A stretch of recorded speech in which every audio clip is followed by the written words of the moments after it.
Hi guys, welcome back to my channel. Today I've joined with YouTube members from the Beauty Blog Coalition, and we wanted to introduce ourselves, kind of a get to know me, and we're doing a tag video called Makeup Junkie. So if there's anything you ever wondered about me or any of the rest of them, just go ahead and leave us a comment below and go ahead and ask.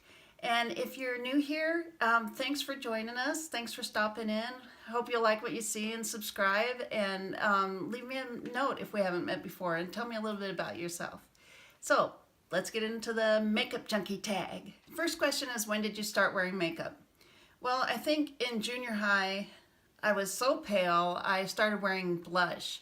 And it just didn't sit on my skin very good, so I gave that up pretty quickly. And then in high school, probably when I was like 15 or 16, I started wearing foundation as a base for wearing blush. I've been a lifelong artist, and I knew that you have to prep a canvas in order for the pigment to adhere to it. So I thought, well, same thing probably with the face. So I started wearing foundation to even up my skin tone, and also so that I could wear blush, because blush was my thing. I was just so pale, I had to have blush. So I basically just wore blush and foundation until I was 35. And then I started wearing makeup. One of my friends talked me into going to get a Lancome gift with purchase because you get free stuff. And I'm like, okay, I'll try it. And I tried some lipstick, and then, you know, it just snowballed from there. At 35, I found my perfect foundation at the MAC counter, and I was encouraged to, you know, experiment and play and learn some things. And so then that's when I started wearing eyeshadow and all the rest of it. Second question is there any makeup trend you wish would end? Well, not really, because I think that people should be encouraged to play and experiment. And, you know, if you don't try something, you never know if that's a good look for you or not. And I mean, if I had to pick one, I'd probably say Instagram brows, because I have really not very good brows. So, you know, the pressure is real on the brows. So I'd like to see the pressure step back a little bit. I guess, you know, that brings up something in general anyway. The quest for perfection in a photo, which is not a real thing. Nobody looks perfect, but the pressure, you know, with social media, you have to tweak everything to look perfect, and I just don't like that. I wish that people, especially younger kids, could see how real people look instead of this perceived ideal. You know, people are having nose jobs at 14. I mean, I can't even imagine being like in junior high right now and looking at, you know, Kim Kardashian on Instagram or whatever, and people that look perfect, or people who've had a lot of work done, or overly plump lips are not my thing. I just think they look gross. I'd like to see that go away. What was that? I'd like to see that go away so that there wasn't so much pressure on young kids, because I know they're probably all asking their parents for plump lips for Christmas, you know, and that's just ridiculous. It's idealism, and it's not true life. My favorite makeup trend, highlight, man. What is it about highlighters? They're so pretty. You just swatch it, or you go and you take your little brush and you go, oh, it's so pretty. I don't know what it is about highlighters. I think maybe a lot of girls like me have the magpie effect, where you see something shiny and you just want that, man. It looks so cool. So I really do love highlighters. I like that trend. I'm not over it. Question number 4, do you have a secret technique in applying makeup? That's hard to say, because, you know, I've been doing it for a while, so all the techniques that I have developed that are my own, I'm not aware anymore that they're not my own. One thing I do is I use a very small gel liner brush, which I just happen to have right here, and I use it for blemishes, and I just put on just a little bit of concealer and tap it on. You don't need a lot of concealer. You just have to get just a little bit on the right spot. So I use a gel liner brush or a very, very small eyeliner brush to apply concealer. One other thing I do is when I'm lining, I hold my breath.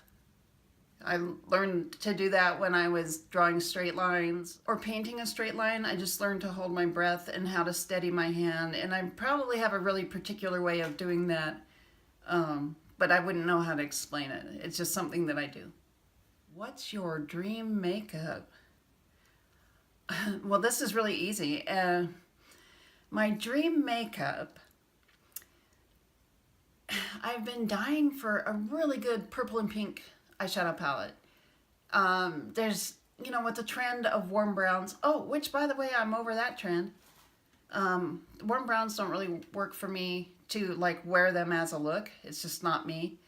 It doesn't look good. So I am over the warm brown trend. I'm over every palette being a warm palette.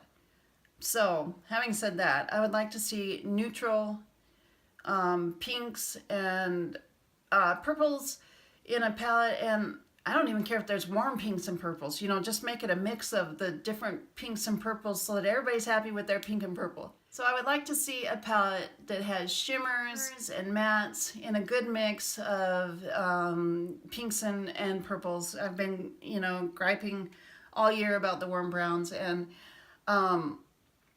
so I was thrilled when they said that ultraviolet was the color, the Pantone color of 2018. I was like, yes, we're gonna see some really good purple palettes. So I'm waiting for those to come out. That's my dream makeup. One makeup product you can't leave home without. Well, one is sunscreen. I live in Phoenix.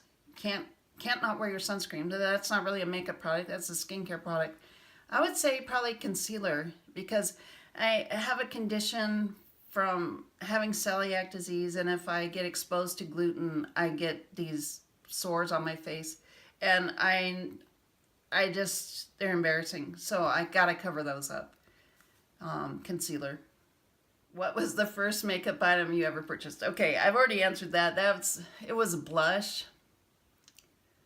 Or was it those eyeshadows? I bought some eyeshadows when I was in junior high, and they were hideous. They were really hideous. I probably bought the blush first. And let me tell you about the first blush I bought.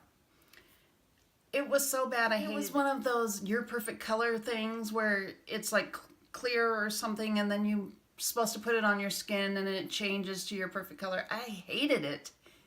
My perfect color is pink. My perfect color is not whatever that color was. It was a really warm peach. It just was not right for me. I need cool tone blushes or neutrals.